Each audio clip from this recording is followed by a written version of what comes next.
There's always a solution. 1 Corinthians 10:13 says, no temptation or no trial has come upon you except what is common to man, but God is faithful, who will not allow you to be tempted beyond what you can bear, but with the temptation will provide the way of escape that you may be able to bear up under it. And that's one of the greatest promises in the Bible. You know, I say, well, sometimes it doesn't fit. He says, I'm not going to give us too much. Sometimes I don't know if I agree with you, God, but it's true. He says there's a way of escape. And so there's always a solution. I could be $1 million in debt just today. There's a solution. My life could have just blown apart yesterday. There's always a solution.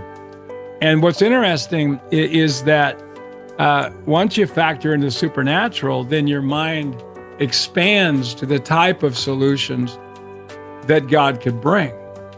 And the way the brain works, if the brain doesn't believe there's a solution, it won't look for one. Once the brain believes that there's a solution, it's like a heavenly search engine that begins to see answers that